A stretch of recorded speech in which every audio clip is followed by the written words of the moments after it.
Gênesis 22, versos 7 e 8.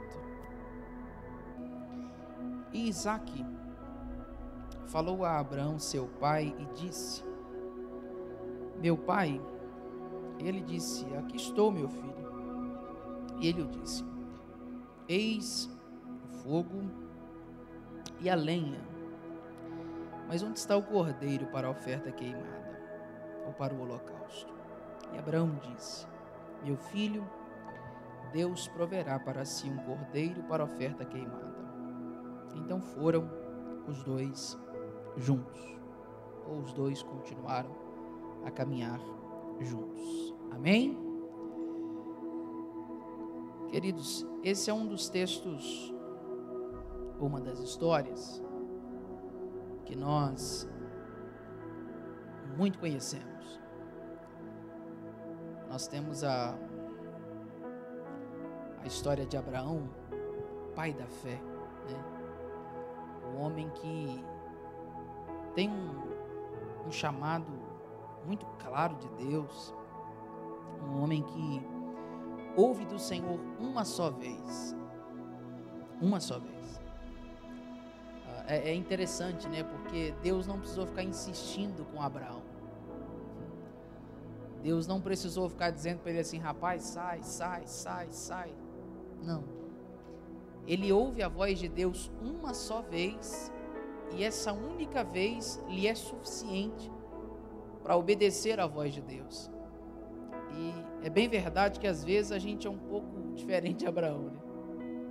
A gente escuta Deus falar várias vezes, e às vezes Deus está dizendo para a gente muitas coisas que nós ainda não percebemos com clareza a direção de Deus, a diretiva de Deus. Abraão ouviu uma só vez, foi suficiente para ser obediente a essa voz. A verdade, irmãos, é que Deus chama a gente, mas isso não quer dizer que Ele vai esperar a gente. A verdade é essa. Veja como Jesus, abrindo parênteses aqui na introdução, quando Ele chama os seus discípulos, né? Ele só diz assim: vem e segue-me.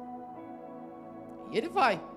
Jesus não é daqueles que diz assim: vem e segue-me, que hora que você vai se despertar.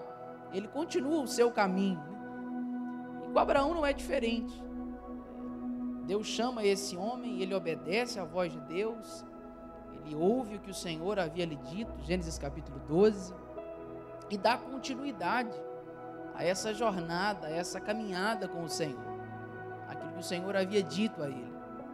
E é interessante porque o capítulo 22 de Gênesis, certamente ele tem uma perspectiva cristológica. A gente vê a figura do sacrifício, na figura de Cristo, a entrega do Pai, mas não é sobre isso que eu quero falar com vocês essa noite. Por isso eu só li o verso de número 7 e de número 8.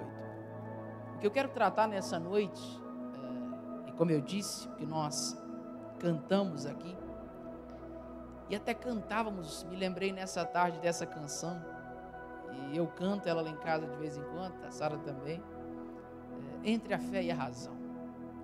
Era uma canção que a gente ministrava aqui, do Trazendo a Arca, e esse texto, ou esses versos em específicos, me arremetem a essa canção. É interessante a gente observar que quando a gente ouve a voz de Deus, quando nós recebemos uma palavra de Deus, ela deveria ser suficiente para a gente se mover em cima disso. Quando a gente recebe uma ordenança de Deus, uma diretiva de Deus, o fato de ouvir a Deus deveria ser suficiente para a gente caminhar em cima disso. Mas a verdade é que nem sempre é. A verdade é que a gente espera e a gente faz exatamente como Gideão. A gente vai fazendo provas com Deus, para ver se de fato foi Deus que disse, para ver se de fato essa palavra veio de Deus, para ver se de fato a gente vai obedecer aquilo que a gente ouviu. Mas não deveria ser assim. Abraão, mais uma vez, recebe uma palavra de Deus. Só que, você sabe o que é interessante, querido? Que essa palavra de Deus, no contexto que Abraão vai estar inserido, não é uma palavra tão interessante. Deus não está dizendo para Abraão agora, como ele disse da primeira vez. Ele disse: olha, eu vou abençoar a sua descendência. Você vai ser uma bênção, em ti serão benditas todas as famílias da terra.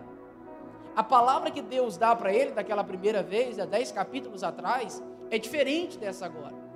Porque agora Deus olha para esse homem e diz assim: eu quero que você me entregue o seu filho. Eu quero que você coloque ele no altar e me entregue. E é estranho, porque o Deus de Abraão não é Moloque, que aceita sacrifícios de crianças, não é. Mas ele diz para Abraão: eu quero que você me entregue o seu filho em sacrifício. E sabe o que Abraão faz? Levanta-se de manhã, pega o menino, os seus 2 servos e vai. Não há também uma procrastinação para obedecer à voz de Deus aqui. Não há em nenhum momento ele dizendo assim: Deus, o senhor tem certeza disso que o senhor está me pedindo? Ou ainda assim, ele não questiona se é Deus quem está dizendo para ele. Ele não diz assim: eu acho que isso aqui é coisa da minha cabeça, eu devo estar ficando um pouco doido, ouvindo vozes. Não, ele tem certeza de que é Deus que está dizendo com ele, que está falando com ele, e ele vai. Só que chega num determinado momento dessa caminhada ao alto do monte, Isaac olha para ele e diz assim, o verso que nós lemos: pai, eu estou vendo tudo aqui, fogo, estou vendo a lenha, cadê o cordeiro para a gente sacrificar lá em cima? Abraão olha para ele e diz assim: meu filho, realmente você está certo, mas Deus proverá para si o cordeiro. Ou seja, aquilo que nós precisamos para o sacrifício, Deus vai preparar. E sabe o que eu percebo aqui? São 2 vozes que estão se encontrando. A voz do verso 7, a voz de Isaac, é a voz que fala da razão. A voz de Isaac é a voz que reflete a realidade. A voz de Isaac é a voz que reflete aquilo que qualquer pessoa em sã consciência, em naturalidade, diria ou perguntaria. Afinal de contas, já que nós vamos subir para sacrificar ao Senhor, nós precisamos de algo para sacrificar ao Senhor. Isaac olha e ele não percebe o sacrifício ali. Ele não vê o animal. Não há nada que ele olhe e diga assim: é isso que iremos sacrificar ao Senhor. Não tem. A voz do verso 8, a voz de Abraão, é a voz que fala da fé. Não tem cordeiro nenhum ali. Não tem animal nenhum ali. Abraão poderia dizer muito bem para o seu filho assim: olha, é você. Ficaria estranho, né? Quase que ele diria assim: vou te assassinar, vou te entregar para Deus. Mas Abraão olha e diz assim, como quem cheio de fé, crendo na voz que ele ouviu, ele diz: calma, o Senhor proverá para si. O Senhor vai dar um jeito nessa situação. E é sobre isso que eu quero caminhar com você nessa noite. A primeira verdade, que como eu disse, existem fatores externos, e muitos deles, ou até mesmo internos, que podem corromper aquilo que nós recebemos de Deus, que podem fazer com que a gente duvide da palavra que a gente recebeu de Deus. Eu tenho plena certeza, que alguma vez ao longo da sua trajetória cristã, você ouviu uma palavra de Deus. Quer seja quando você estava lendo a Bíblia, você leu um texto e entendeu que o Senhor estava falando com você. Quer seja Deus tenha levantado alguém e te entregasse alguma palavra específica a respeito de uma área da sua vida. Todos nós ouvimos de Deus em determinado momento uma palavra. Todos nós talvez estamos até carregados de promessas. Deus disse em um determinado momento da sua vida que faria algo por você. Olha, pastor, eu recebi uma palavra de Deus, o Senhor salvaria a minha casa, o Senhor salvaria os meus filhos. Olha, o Senhor me disse que elevaria o meu nome, o Senhor me disse que abençoaria a minha casa. ok. Só que parece que no trajeto em que no momento que a gente recebe a palavra, e que a gente continua a nossa jornada, a nossa caminhada em cima dessa palavra, existem momentos que a voz que aparece, ou que nós mesmos declaramos, é a do verso 7. A gente olha para a palavra que a gente recebeu de Deus, e Isaac recebe a palavra do seu pai, vamos sacrificar ao Senhor, e a gente começa a fazer o quê? A se questionar. E a dizer assim, tem algo de errado. Não é possível que foi Deus quem me disse isso. Porque eu vou para um lugar, estou caminhando para um lugar, mas quando eu olho a minha realidade, ela é totalmente ao contrário daquilo que o Senhor me disse. Ela é totalmente ao contrário da palavra que eu recebi de Deus. Você olha para a sua vida hoje, e essa palavra, eu quero que fique gravado no seu coração. Isso aqui é para a gente entender e sair dessa noite abastecido. Porque, guarde isso, a nossa realidade nem sempre vai combinar com a palavra que a gente recebeu de Deus. Ai, irmão, olhe para a sua vida, seja sincero com você mesmo. E tente se recordar aí durante alguns segundos aquilo que você ouviu de Deus. Talvez lá quando você começou a sua caminhada cristã, lá quando ainda neófito na fé, você começou a caminhar e Deus te falou um monte de coisa. E aí você vai caminhando com Deus, e nós falamos de caminhar com Deus aqui essa noite, de relacionamento. Só que parece que quanto mais tempo a gente caminha com Deus, e a gente olha para aquilo que está à nossa volta, para a nossa realidade, ela é totalmente ao contrário ao que a gente ouviu de Deus. A gente olha e diz, olha Deus, como Isaac, eu até tenho aqui o fogo, eu até tenho a lenha, mas tem um negócio, não tem cordeiro. Como é que a gente vai conseguir cumprir esse sacrifício se o principal não tem? Como é que a gente vai sacrificar ao Senhor se o principal está faltando?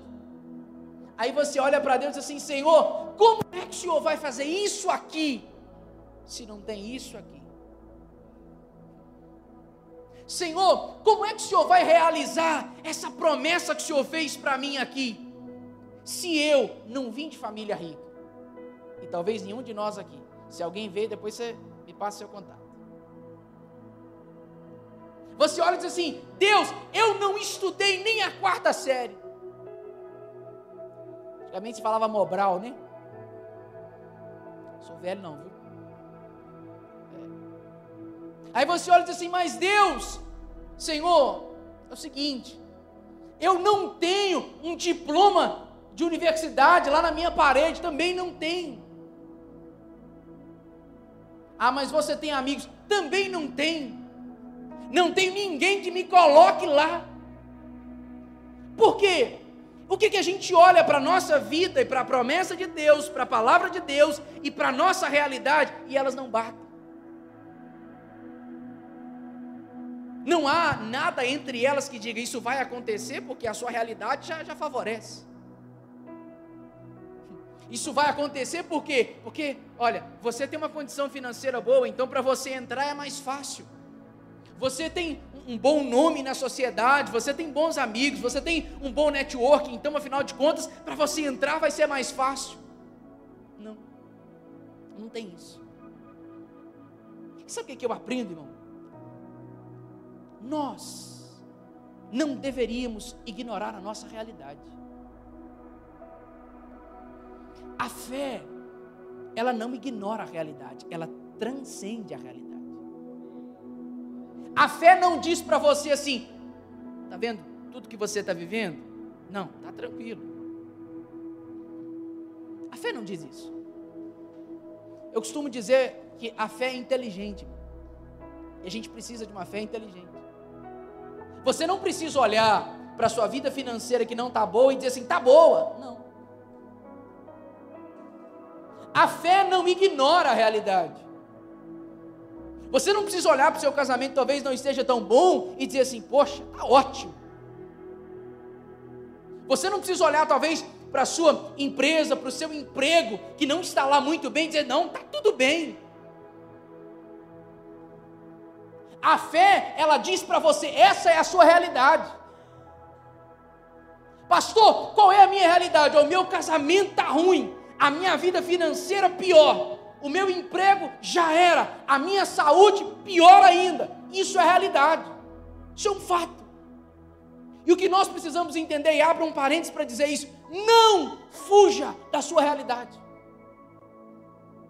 Não tente ignorar o fato de que as coisas não estão bem. Não tente ignorar o fato de que falta o cordeiro para o sacrifício. Não tente ignorar o fato de que talvez hoje você não está vivendo no lugar que Deus diz que você viveria. Nós não precisamos ignorar a realidade. Por quê, pastor? Isso é nesse momento que entra a fé. É quando você olha e diz assim, essa é a minha realidade. Mas a fé te faz enxergar além da sua realidade. Pastor, o que o senhor está dizendo? Meu casamento pode não estar o melhor dos melhores, mas eu creio que um dia eu ainda viverei plenitude no meu casamento. Pastor, olha, a minha empresa, o meu emprego, só Jesus na causa, mas eu creio que eu ainda viverei plenitude financeira. Pastor, a minha saúde, só Jesus, eu sei, mas eu creio que eu ainda viverei plenitude na minha saúde. O que é isso? É enxergar além. Sabe qual que é o problema de muita gente? É que ele sustenta uma fé, ou tenta dizer que tem uma fé, que não é uma realidade. Por quê? Porque ele foge dela. A fé não é para isso. Não. Isaac está olhando dizendo assim, tem lenha, tem fogo, mas falta cordeiro. E aí, pai? Resolve esse problema. E tem muita gente, a gente é de uma geração que a gente tenta fugir dos nossos problemas. E o que é pior, quando a gente não tenta fugir dos nossos problemas, a gente joga a bomba na mão de alguém. O que é que a gente faz? A gente cria um bode expiatório. Ah, pastor, sabe por que eu estou vivendo isso aqui? Por causa de fulano. Ah, pastor, o senhor não sabe. Essa culpa não é minha, não vou levar para Deus. Não, pastor, eu fracassei no meu emprego porque lá dentro tinha muita inveja. Eu fracassei no meu casamento porque, o senhor não sabe, era muita intromissão. Eu fracassei no ministério por quê? Porque as pessoas me invejavam no meu lugar. E a gente vai tentando ignorar a realidade. A gente vai tentando ignorar aquilo que para nós está claro, a olho nu, visível. Sabe o que eu aprendo com Isaac? Tem coisas na nossa vida que estão faltando e a gente tem que aprender a detectar.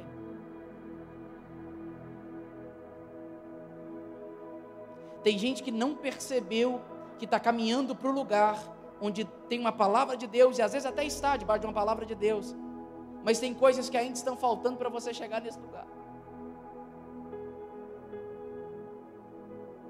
Tem muita gente aqui que o que falta talvez não é fé, é posicionamento. Tem gente que o que falta não é posicionamento, é o que? Arrependimento. O que está te faltando? Você está caminhando para o seu Moriá debaixo de uma palavra de Deus, mas não detectou as coisas que ainda estão em falta na sua vida.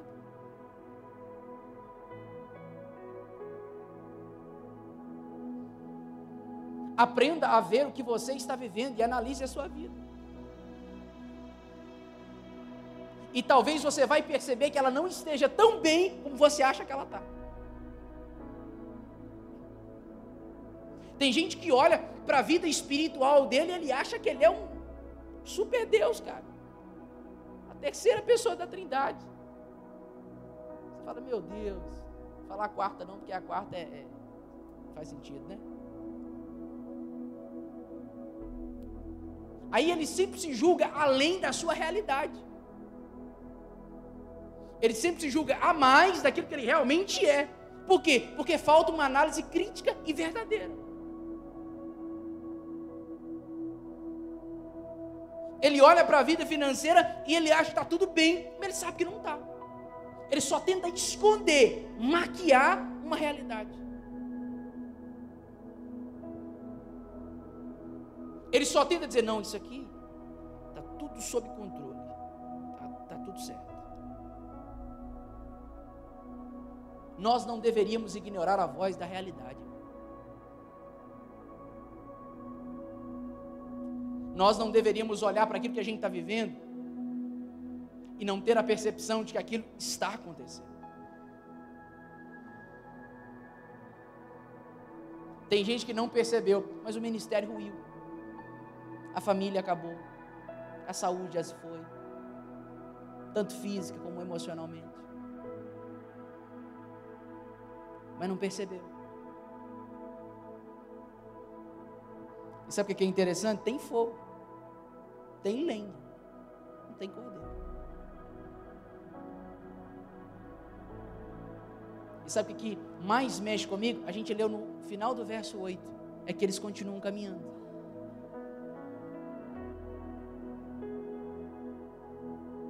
A gente continua caminhando na jornada, mas a nossa realidade está sendo ignorada. A gente continua caminhando rumo àquela palavra de Deus, obedecendo ao Senhor, mas ignorando a nossa realidade.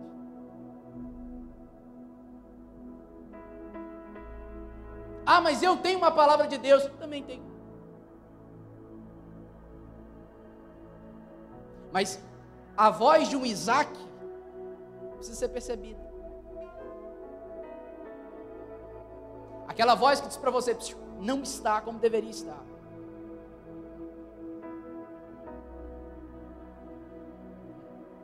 Não é ou não está tão bem como você acha que está. Agora, a voz da realidade não ser ignorada é um fato. Mas a gente não pode esquecer de uma coisa. O que, pastor? O verso 8. A voz de um Abraão que diz assim, olha, realmente não tem, filho. Mas eu sei que Deus pode prover. Isaac, você está certo. Realmente, Isaac. Os nossos aparatos estão todos aqui.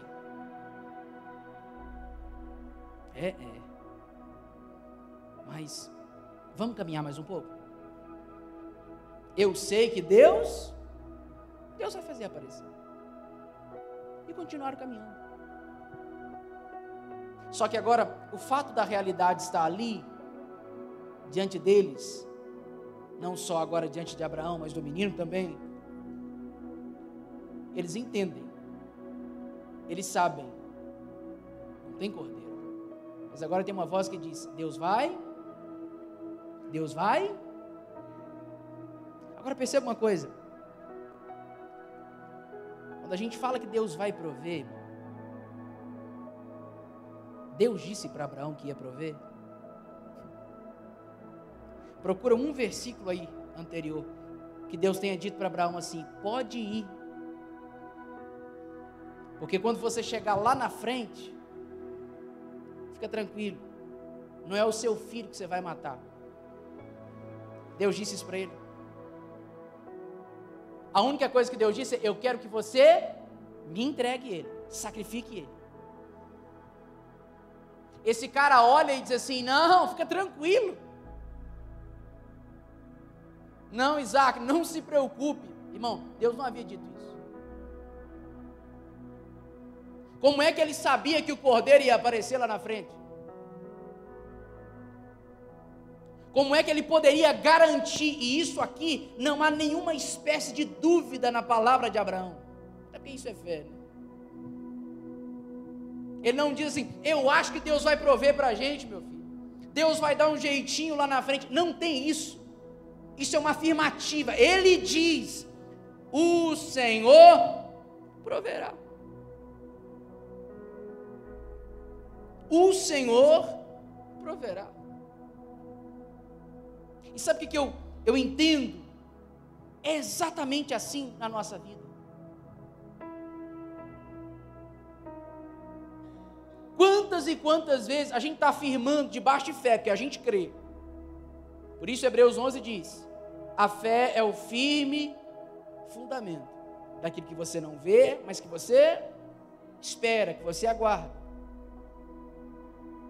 Posso dizer para você, Deus é mestre em ocultar o caminho.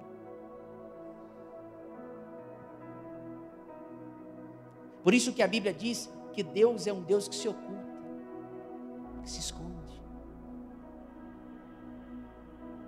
Tem hora na nossa vida, sabe o que Deus vai fazer? Você está declarando palavras, e Deus espera chegar até no fim, até a hora de você levantar o cutelo. Aí você pensa assim, por que é que Deus não apareceu antes? Por que é que o Senhor não me mostrou toda essa trajetória antes?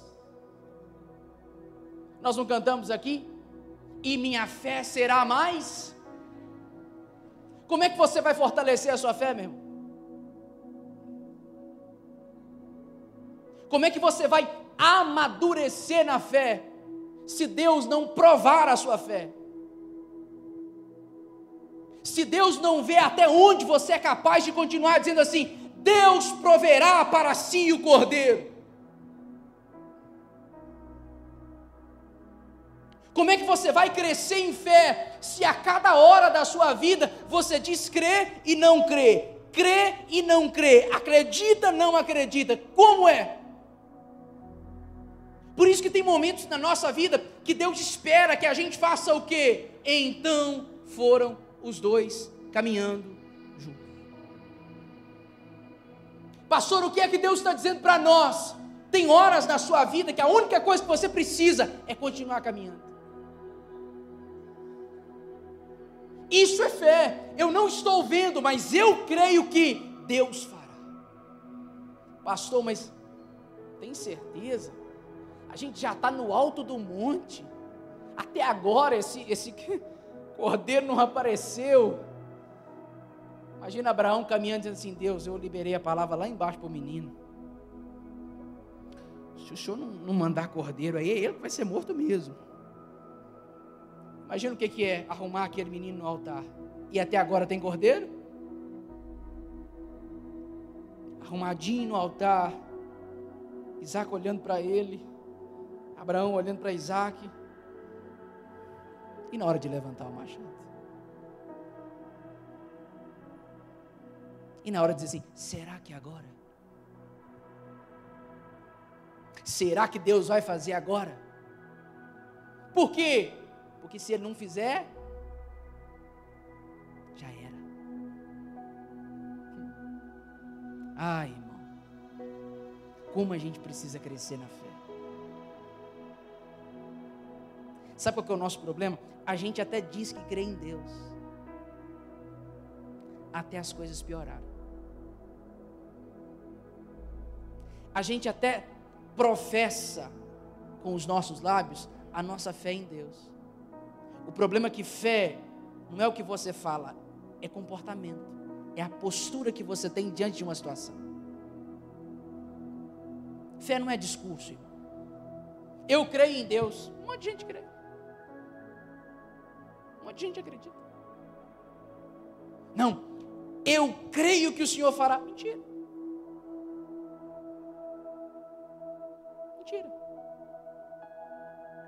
Quantas e quantas vezes na Bíblia essas vozes estavam ali lado a lado? Como assim, pastor?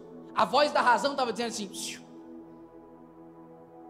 você não tem cordeiro não. A voz da fé estava dizendo assim, Deus proverá. A voz da realidade dizia assim, você não tem cordeiro. A voz da fé dizendo assim, Deus proverá. E a gente fica naquela dualidade, naquele conflito. Parece que um lado do cérebro trabalha com a fé, o outro lado trabalha com a razão. Você olha para a sua vida e é exatamente isso. Exatamente isso. Você olha para o que você está vivendo e é exatamente esse conflito de vozes que aparece. Exatamente. Quantas e quantas vezes ao longo do ministério de Jesus isso não aconteceu? Quantas e quantas vezes? Gente que chegava para ele, até um homem disse assim: ô Senhor, eu creio. Você quer crer? Aí depois ele olha e fala assim: me ajuda na minha incredulidade. As irmãs choronas lá de João disseram o que para Jesus? Jesus, se o Senhor estivesse aqui, o meu irmão não teria. Poxa, Jesus, ele era seu amigo, ele era seu companheiro, gostava do Senhor. Mas, aí Jesus fala assim: vocês creem? Vocês creem que ele ressuscitará? O que elas disseram para ele? A gente crê que ele vai ressuscitar.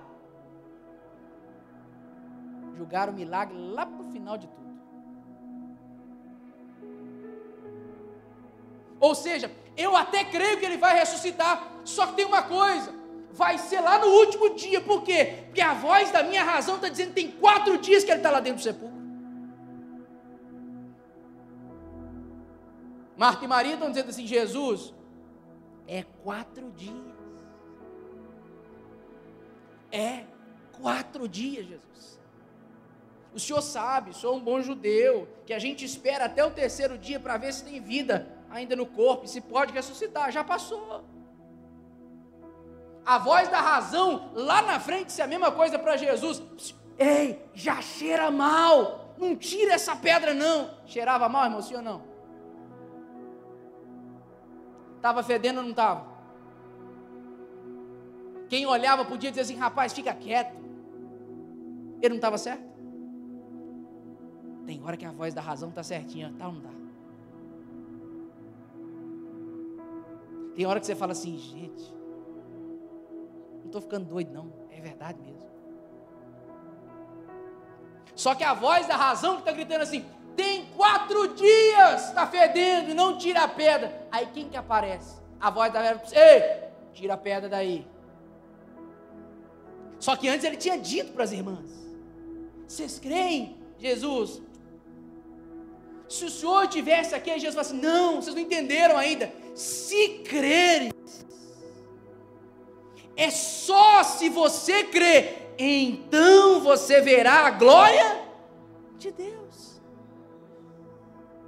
Jesus, mas a realidade, Jesus está mostrando aí, tem 4 dias. Ele está me perguntando, você está perguntando assim: você crê? Você crê de verdade? Podia ter 20 dias que Lázaro estava lá dentro. Podia ter 1 mês que Lázaro estava lá dentro. Podia ter 1 ano que Lázaro estava lá dentro. Se Jesus disser assim: se você crê, você verá a glória de Deus. Se você crê, você verá a glória de Deus. Arranca essa pedra daí. Ele só dá um grito. Aí lá fora tem um monte de voz da razão, da realidade, está dizendo assim: não vai sair nada daí, está morto.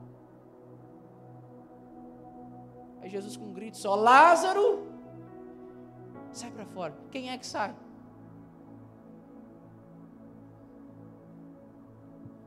Aí todo mundo fala assim: não é possível. Como eu queria estar lá para olhar a cara de Marta e Maria.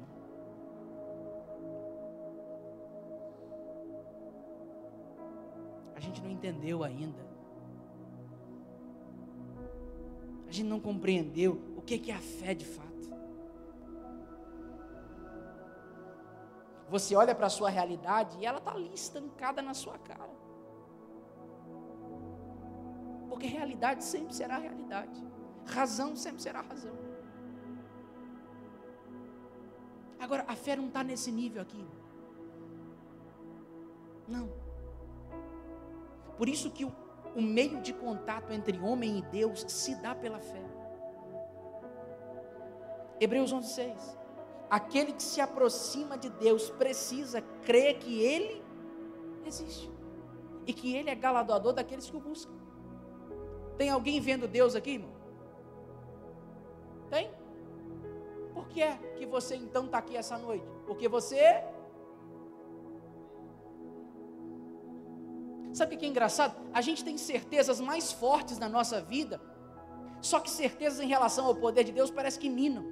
Quem crê que é salvo aqui? Pastor Arthur, ficou difícil aí. Quem crê que é salvo aqui, irmão? Pelo amor de Deus.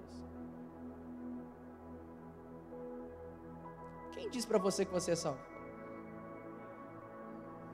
E você acredita? Você tem um atestado que prova para você, diz, olha, você é salvo. Por quê? Porque você creu em Jesus. Sim ou não? Você creu em Jesus.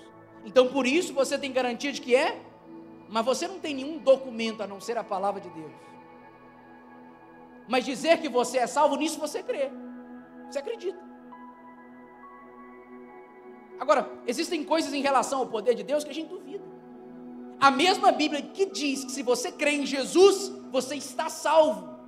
Você é salvo. É a mesma Bíblia que diz que não importa qualquer outra coisa, nem a morte, nada disso. Tudo o que acontece na sua vida, se Deus quiser se manifestar, não tem nada que impeça. Pastor, o que o senhor está dizendo? A gente crê para a salvação, mas não crê em muitas vezes para que Deus opere na nossa vida.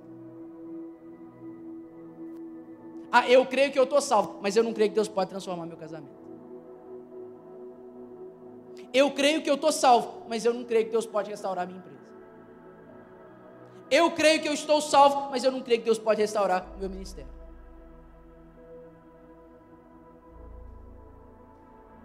Nesses departamentos, a minha fé é uma fé ativa, genuína e verdadeira. Agora, isso aqui eu já não creio tanto. Não, essa parte eu acho que Deus aqui, não. Ele até aqui pode fazer. Daqui para cá ele não opera mais. É uma fé que vai criando departamentos na nossa vida. É uma fé que a gente usa para áreas da nossa vida, mas não usa para outras.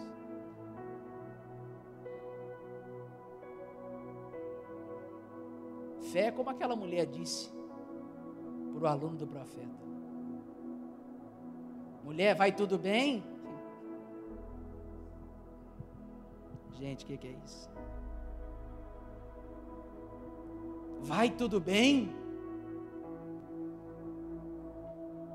Como é que vai tudo bem se tem um filho morto dentro de casa? Como é que vai tudo bem se lá dentro da minha casa o que eu amo está morto? Ela olha para ele e diz assim: vai tudo bem. Vai tudo bem. Vai tudo bem. Lembra que ela já estava a caminho do profeta?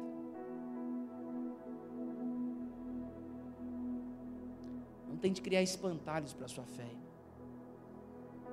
Ou ela é genuína em Deus em todos os aspectos, ou ela não é. Ou você crê em Deus, ou você não crê em Deus. Ou você crê nessa palavra que você recebeu de Deus e caminha sobre ela até o fim, ou você não crê. Não há um caminho no meio da fé. Não há. Não há um meio termo para dizer, não tem como. Fé é postura, é comportamento. Pastor, mas a minha realidade, a Bíblia não te manda olhar para a sua realidade. Não. Por 3 vezes a Bíblia diz, o justo viverá pela fé. Pastor, a economia do Brasil está de mal a pior. Eu sei. O dólar só dispara, o real cada dia pior. Isso é o quê? Cenário de realidade, sim ou não? Sim.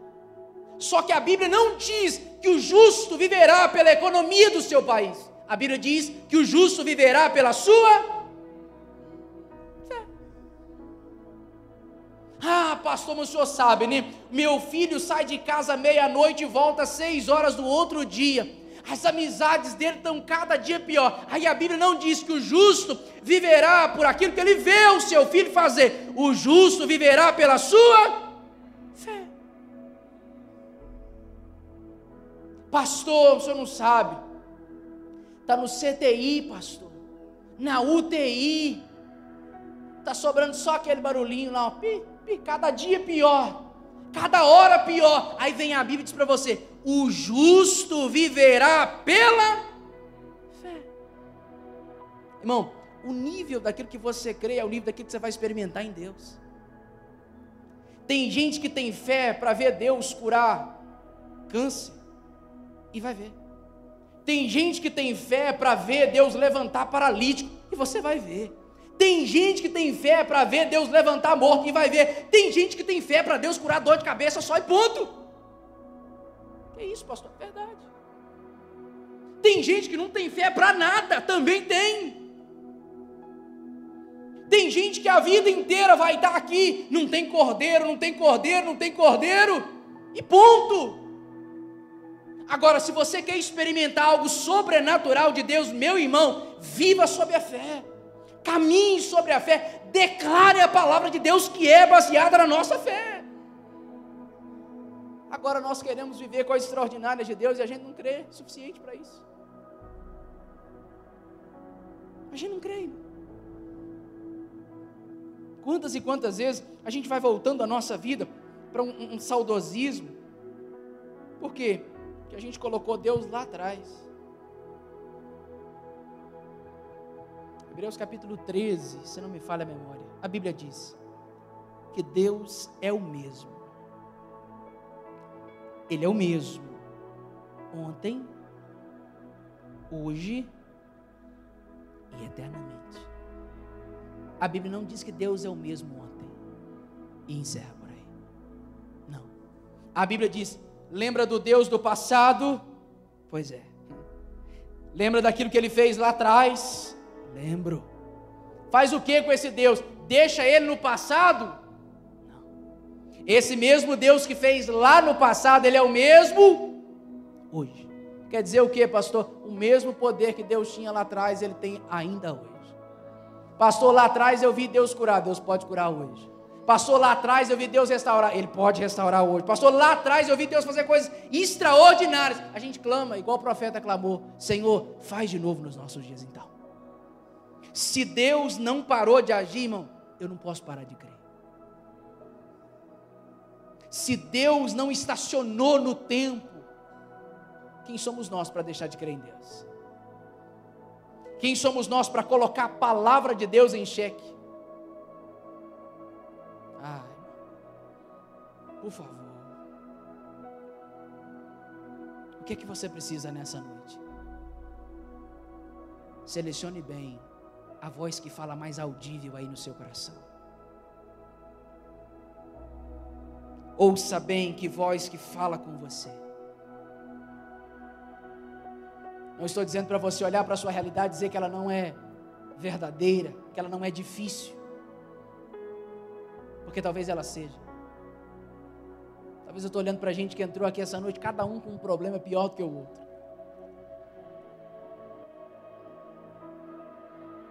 E talvez, se a gente fosse pegar esse microfone para contar, irmão, ia ser cada testemunho, cada guerra, cada dificuldade. E eu sei que realmente não está fácil para ninguém. Eu sei que tem dias na nossa vida que só Jesus, e que bom que é só Jesus. Que bom que é só Jesus mesmo. Então não negue a sua realidade, mas não abandone a sua fé. Não negue a sua realidade, mas não abandone a sua fé. Está difícil, pastor, está difícil. A gente continua crendo. Não tem saída para você. Não tem solução para você. Lembre-se do que o verso 8 diz. Abraão não estava vendo nada. Abraão não tinha ouvido nada. Abraão só tinha uma certeza, que ele deveria subir até o fim do Moriá. E é assim na nossa vida. Creia. Nós cantamos sobre fé essa noite. Sabe o que eu oro? Para que a nossa fé seja mais firme mesmo. Para que a nossa fé seja mais do que discurso. Para que a nossa fé seja mais do que cantos, do que canções. Que você faça aquilo que Jesus disse. Lembra daquele grãozinho de mostarda? Pequeno, semeie. Jogue lá. Fé é ação. Fé é colocar em prática o que você diz crer. É isso. Eu queria que você ficasse de pé. Eu quero orar com você e por você essa noite. Lembre-se disso. A realidade, ela pode abalar a sua fé, mas só a fé pode mudar a sua realidade. A realidade pode ser difícil demais, mas a fé transcende tudo isso. E a gente poderia cantar: como escolher entre a fé e a razão? Quando está tudo ali muito bem, lado a lado, um ao lado do outro, você não sabe o que fazer, fique com a fé. Creia até o fim. Creia até a hora que a chave vira e que Deus faz. Vá até o final. Se você receber uma palavra de Deus, fique com ela. Feche os seus olhos. Coloca diante de Deus agora. Eu creio que nós estamos debaixo de um ambiente de fé. Coloque diante de Deus isso que você está vivendo. Jogue diante do altar de Deus as suas incertezas. Jogue diante do altar de Deus as suas dúvidas. Jogue diante do altar de Deus os seus temores. Jogue diante do altar de Deus esse problema que para você é sem solução. É noite para isso. Jogue diante do altar de Deus essa situação que cada dia fica pior. Jogue diante do altar de Deus. É noite de você sair desse momento de temor, de incerteza, de incredulidade e passar a viver sobre a palavra de Deus que diz para você que você viveria sobre fé. E que se você crer, você verá a glória de Deus. Não interessa o que você está vivendo, lembre-se e apegue-se à palavra de Deus. O que não volta vazia é a palavra de Deus. O que não tem prazo de validade é a palavra de Deus. E é nisso que você precisa crer. É nisso que você precisa se agarrar. Fale com Deus. Diga para o Senhor que se você não suporta mais, que se você não aguenta mais, fale com Ele. Fale com Ele que os seus olhos não suportam mais e não veem mais uma saída, uma resposta. Pai, eu oro nessa noite no nome de Jesus. Debaixo da palavra do Senhor. Eu creio que nós estamos sendo ativados nessa noite, para que a fé dos meus irmãos, ela permaneça firme e firme no Senhor. Firme na palavra do Senhor. Firme naquilo que nós ouvimos do Senhor. Quantos entraram aqui sobre uma realidade difícil, uma realidade sem resposta, sem transformação, uma realidade que aparentemente não pode mudar, mas eu creio que nessa noite nós estamos recebendo do Senhor, debaixo dessa palavra, Pai. Nós vamos nos mover em fé e viver uma realidade transformada, porque o Senhor disse, assim como o Senhor falou com aquelas irmãs, se creres, verás a glória de Deus. Eu quero declarar isso nessa noite, Senhor. Onde houver alguém crendo, Senhor, onde houver alguém acreditando na palavra do Senhor, que a glória do Senhor se manifeste. Onde houver alguém debaixo de uma palavra, Senhor, que a glória do Senhor se manifeste. Onde houver alguém que acredita no Deus da Bíblia, que a glória do Senhor se manifeste. Que haja restauração. Que haja cura, Senhor. Que haja libertação. Que o mover do Senhor aconteça nesses dias. Que essa palavra se transforme numa realidade na nossa vida. Eu creio que os nossos olhos verão a manifestação da glória do Senhor. Os nossos olhos verão a manifestação da glória do Senhor. No nome de Jesus. No nome de Jesus. Você acredita nisso? De verdade? Então glorifica o Senhor aí do seu lugar, o mais forte que você puder, em nome de Jesus.